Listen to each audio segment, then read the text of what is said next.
Game number one.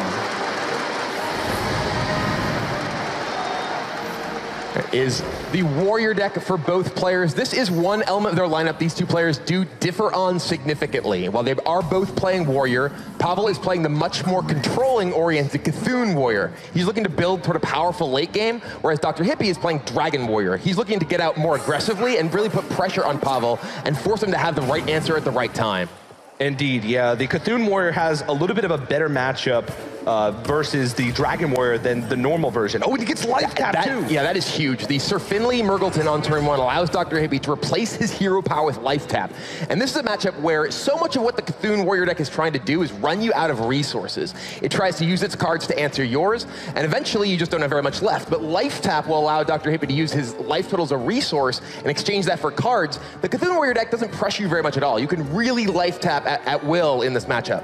Yeah, it does pressure you a little bit. It pressures more than normal Control Warrior with cards like Cthulhu's Chosen, with the 7 drops that they have, Twin Emperor Veclor, and the Ancient Shield Bearer, but definitely not as much. And DrHippi actually has a pretty solid curve. He also has a cheap Dragon and Fairy Dragon, so if he draws any of his Dragon activation cards like Twilight Guardian or Blackwing Corruptor, he'll be okay. Look at how fast Pavel plays. Now, this is a player we've seen playing here, literally the biggest match of his life, the biggest match that has ever happened in Hearthstone. You know, this is the biggest prize ever being given out, and he is just playing lightning fast. It's the player who kind of seems to play on instinct.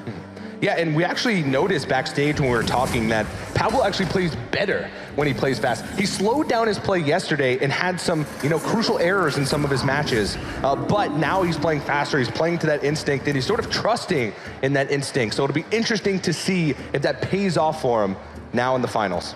And he does have that Cthulhu's Chosen on turn 4 to get a little bit developed on the board, but DrHippi has a really good possible turn of his own. He can answer that pretty easily with Fiery War Axe if he wants to.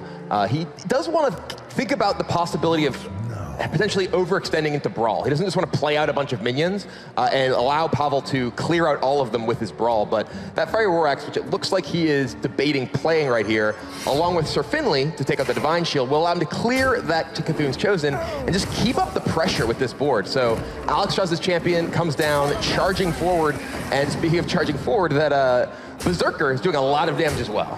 Oh yeah, I mean, he's put Pavel down sub 20 health already. One thing to notice is by trading in Sir Finley, he also makes his board a little bit better against Brawl. And Pavel shield blocks, but doesn't find anything to remove this damage off the board. So he's going to take a lot going into this next turn. And this is one of the things that kind of makes the Cthulhu Warrior a bit different than a lot of the other warrior decks. It does have the ability to be proactive, a powerful, in some ways, inevitable endgame with Cthulhu, but so many expensive cards can just clog up your hand.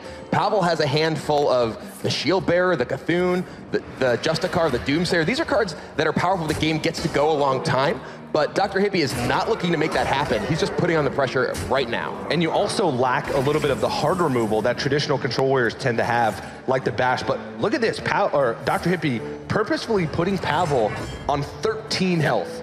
Yeah, this is a crucial decision because of Revenge. Revenge, if Pavel were to go down to 12, could do 3 damage to the entire board rather than just 1.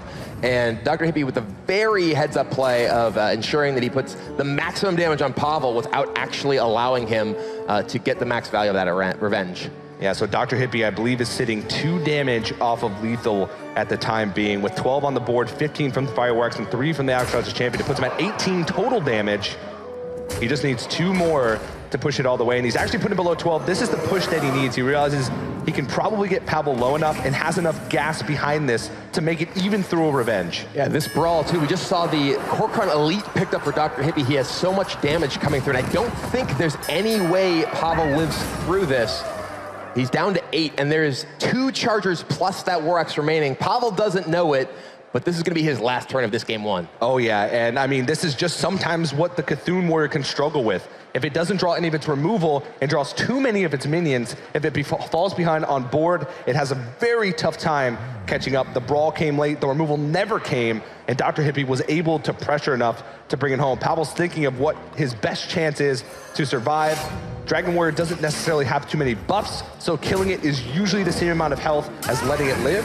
Yeah, but we see the Kor'kron Elite going to come down, and DrHippi will take game 1 of the World Championship Final. Fast and furious.